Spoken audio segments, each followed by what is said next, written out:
Hello and welcome to this video where I'm going to be talking to you about my experience studying abroad with Erasmus. So my name is Meg, I am a student at Bournemouth University. I study tourism management, and this spring semester I studied abroad at URJC in Madrid, and I'm going to be talking to you about my experience. So I knew as soon as I chose my university that I wanted to study abroad, which is actually part of the reason I chose Bournemouth, because it gave me the option to study abroad in addition to my placement year, which I will be doing. I didn't know where I wanted to study abroad, but the three options I ended up choosing were Madrid, and then Nice, and then the Algarve in Portugal.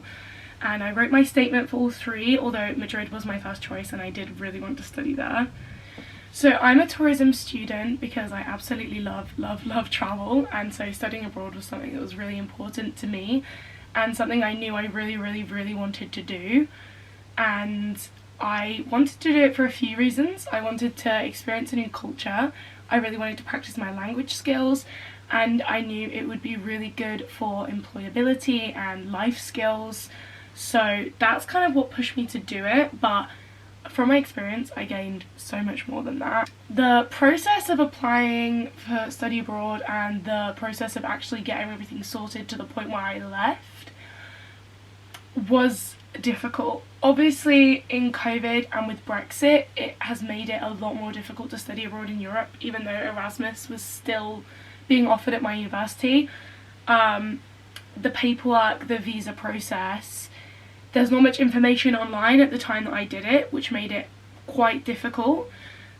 And the few weeks leading up to when I left, I didn't have much sorted because everything was very last minute through no fault of my own, but the lack of organisation did make that really difficult. But in the end it was entirely worth it. I don't regret anything, I just wish it hadn't been so stressful. The best advice I can offer is when you go to your visa appointment, make sure you've got everything that they ask for. I did this and I had absolutely no problems, even though I was really worried about the visa process. So make sure you have all the documents that they might ask for, like the proof of the funds, that's really important, the passport photos and the forms. It's quite difficult to know which is the right website because it doesn't really look like the really official website, but just the general EU Erasmus paperwork, that's what you need, and that's what you need to fill in. So when I first got to Madrid, I wasn't nervous, but I know other people that were. I'm really extroverted. I was never worried about making friends or settling in because I like to solo travel and have never had any problems with this. So I was just excited, and the first few weeks were kind of strange, especially because the first week I actually stayed in a hostel before my apartment was ready. But there's so many, I could only speak for Madrid, but I'm sure it's the same in a lot of the big cities that international students come to. There were so many events that it was really easy for me to find other people in the same situation, and actually that's how I met a lot of my really good friends through the experience, was going to the international student meetups. So if those are offered and you're studying abroad, I would definitely recommend going to them. Even if you're introverted, really try and push yourself out of your comfort zone, because the start of the term when everyone's moving there is when everyone will be going out and trying to make friends, so definitely make the most of that. So I was living in a shared apartment, which I found on the website Idealista, which is really helpful if you're studying in Spain or if you're just moving to Spain. And I shared a kitchen and a bathroom with 6 other people, and I had my own room, which was quite similar to like living in university halls in the UK. And for me this was fine. It was really good value for money. My room had a cute little balcony, and I really liked living there. The location was the main thing for me, so I was quite far from my campus, but I was in the centre of Madrid, and definitely I'm glad that I did it that way because there was so much more to see, and I don't really mind the commute to uni, especially because I finished really early every day. So it was nice to be able to be in the city, and like especially for going on nights out and going out in the evening, it was really convenient. I didn't really find it culturally like difficult to settle in. Obviously it's different. The main difference I found in Spain was the timings. So Spanish people like eat really late and go out really late, which I really like. It's really nice to have quite an atmosphere if you go out in the evenings. It also feels really safe because there's always people eating out like at dinner around midnight, so it feels really safe to be going out at night, although it's difficult when you have 8 AM lectures on Monday. But other than that, I can't really think of anything. There were a few times I forgot about the siesta, so some things in Spain are closed in the middle of the day for the siesta, and I would sometimes forget that, but it was never really an issue. The cost of living, I really enjoyed in Spain. It was a lot cheaper than living in England, and I really liked that. And just very laid back. Nothing really happens on time, which I like to usually get places early, but now I think I'm almost gonna be late to things because I'm just used to that. Everyone's always late. Everything is kind of running to a slightly later time scale in Spain. To begin with, I hadn't signed up for any kind of social activities, except for I did do a few group trips. If you're moving to Spain, the website City Life is really helpful, and I went to a lot of their social events, which is how I met my friends, and I also signed up for some day trips. I actually went on a trip to Morocco with them as well, which was really good, so I really recommend using that. I'm sure there's similar services for different cities, and this was really helpful. And while I was living in Madrid, I also went to a salsa class that was free. I went quite a few times, and I really enjoyed that because I really wanted to learn to salsa dance, so I'm glad that I did that. I don't think I really met anyone in those classes, but it was still really good to learn a new skill and practice my Spanish. I was really excited about moving to a new city, finding my way around, making friends, and I didn't find this particularly challenging. Luckily I can speak a bit of Spanish and also a bit of French, which did come in handy, but from everyone I know that only spoke English, there was no problems. The thing is, even if you can't speak the same native language, if you find people that you get along with, you don't even really need to speak the same language perfectly, because you'll understand each other and you'll still have fun. I was almost worried about, you know, my sense of humour, jokes maybe not conveying through the language barrier, but I didn't have that problem. And actually most of my friends in Madrid were French, and we were always laughing, we were always making jokes. We got on really well despite talking in English, so do not worry about that, that is not a problem. So I settled in really quickly, and I just really enjoyed it. I made a real effort to get out and see the city a lot in the start, which is good because then I started travelling on weekends and was not in Madrid as much. But I had the absolute best time. I saw so much of Madrid, I saw so much of the surrounding towns like Toledo and Segovia. Beautiful cities. And then I travelled further in Spain as well. I stayed in hostels wherever I could, which helped me meet a lot more people. And actually a lot of the times when I would travel around Spain, I ended up meeting people that were also studying in Madrid, so that was also really good for making friends. I travelled a bunch while I was there. I'm going to include some clips over this, but I travelled to Tenerife, I travelled to Sevilla, I travelled to Cordoba, I travelled to Faro, Portugal, I went to Amsterdam, Barcelona, Morocco, Paris, and it was really good. Living in Madrid made it so much easier to travel around Spain. I took overnight buses. Never really the ideal travel situation because I was doing it as cheaply as possible. Overnight buses and really early flights. Ryanair, we all know how that goes. But it was amazing to be able to see and do as much as I could with my budget.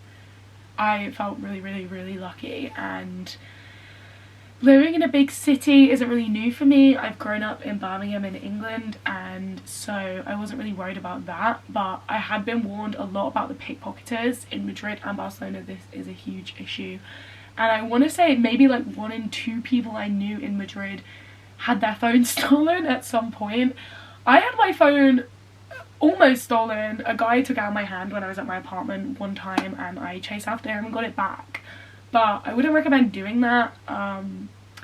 It's always good if you're going to be traveling or living somewhere new to know the emergency numbers in that country and know what to do in a situation.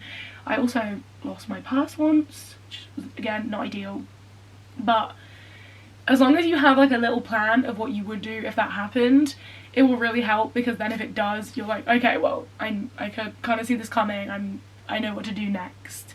Luckily, both of those situations were actually fine in the end for me. I think I'm just really lucky, because a guy ended up finding my wallet and messaging me and I got it back. But for most people I know, they weren't that lucky and they had their things stolen and gone. So make sure you never go out with all of your cards and money in one wallet, because then if it gets taken, it's never ideal to be replacing documents and cards when you're in a different country. So try and limit how much stuff you take out with you. The academic experience was very different, because it was a lot easier than it is in England, and also everyone is very laid back. It felt a lot more like school or college than university for me, and also I was lucky to be doing classes that I'd basically already studied in England, which made it a lot easier as well. Also there was a lot more group projects, which was good, because it meant that I was able to kind of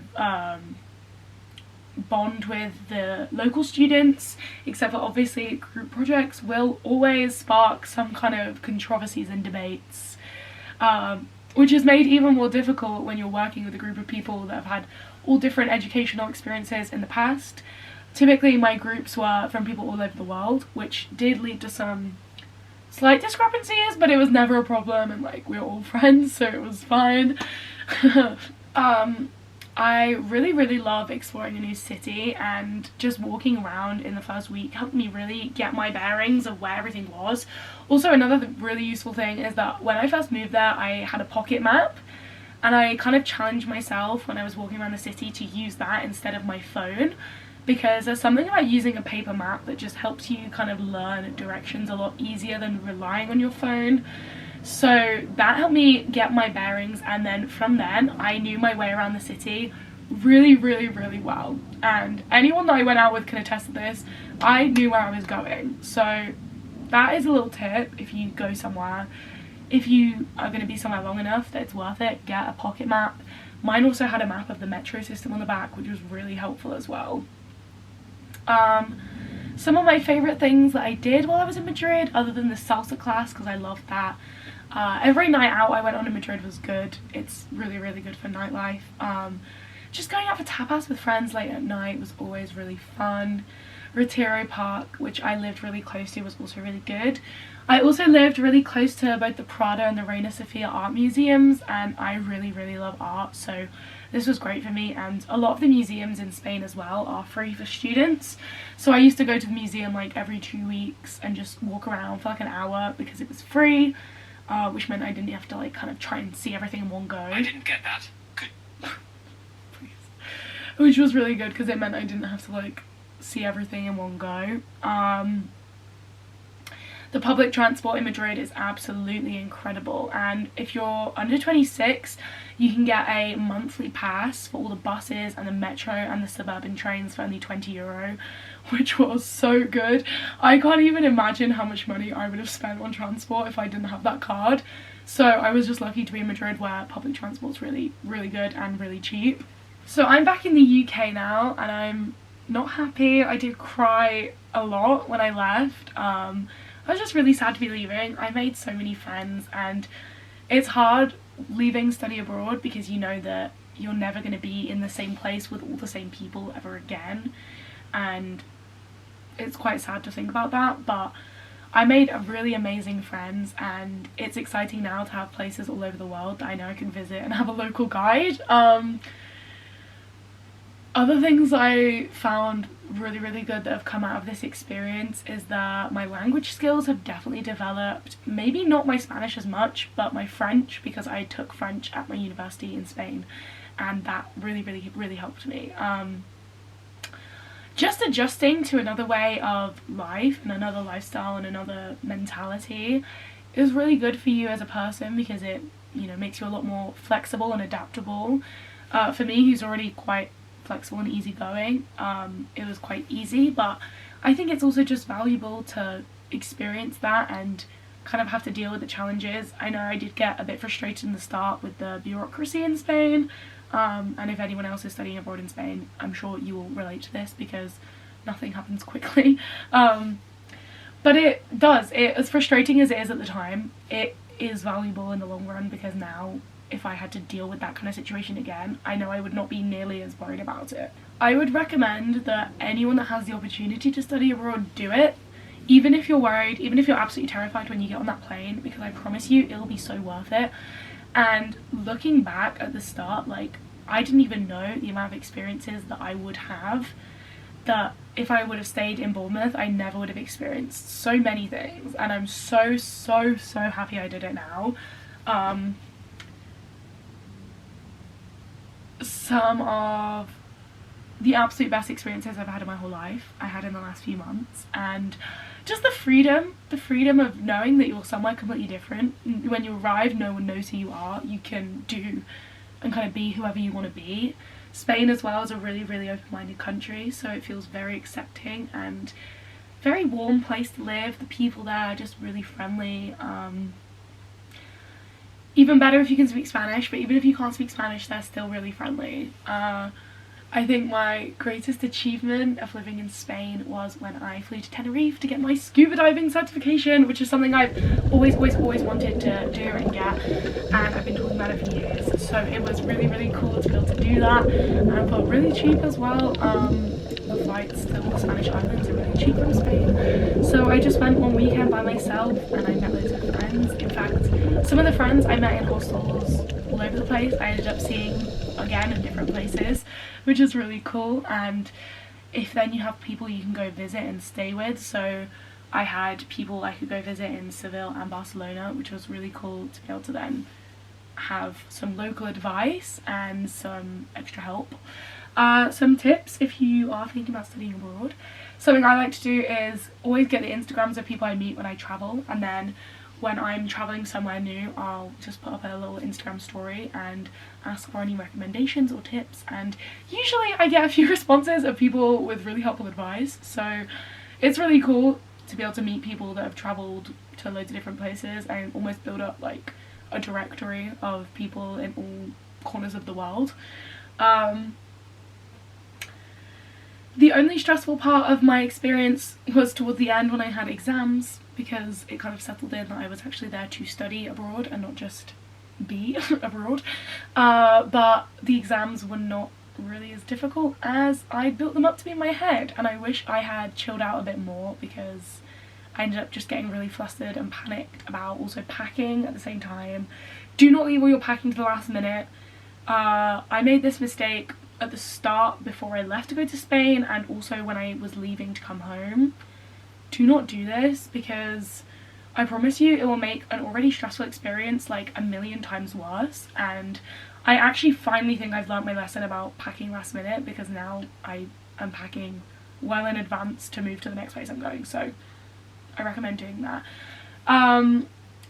In terms of what study abroad has given me, my employability and my life skills have really improved, and I know this because I've been looking for a placement while I was in Spain. I was in my second year and I'm going into my third year, which is a placement for me, so I was having to find my placement while I was there, and despite issues with the time difference, it really helped in my interviews when I would say like, oh, I'm from the UK but I'm studying abroad in Madrid right now. Pretty much everyone that I had an interview with was always really interested in this and really impressed with this. So this is just like, even if you don't really tell them much about what you're doing, just the fact you've had the initiative to get onto a study abroad program and then go off and do it, it shows confidence and initiative and independence, and that is always going to be a valuable thing for employers if they know that you are someone that will go off and do things that you want to do and take risks in order to better yourself and meet people. It's always going to come off as a good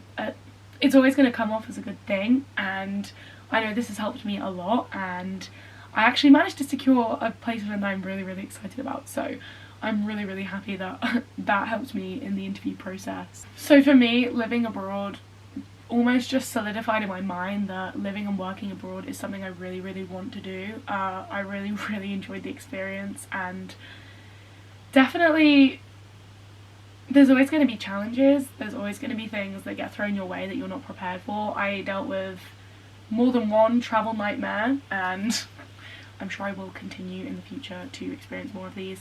But overall, I would say that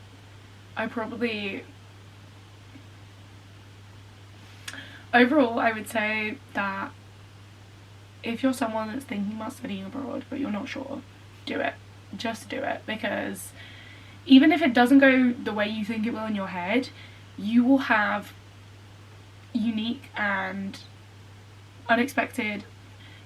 extraordinary and unexpected experiences that, even when they're sometimes negative, my personal motto is it's either going to be a good experience or a good story. And now I'm back in England, I have a lot of good memories and a lot of good stories.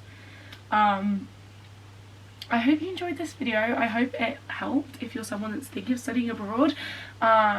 If you are, message me. My social medias are in the comments. Leave a comment if you have a question and I will try and answer it. I just really hope that if anyone sees this video and decides to study abroad because of it, then I've done a really good thing, because I would love if everyone could study abroad and have the experience I've had. I'm really, really lucky to have got to do this, and I hope you enjoyed the video. Please give it a thumbs up and I'll see you in the next one.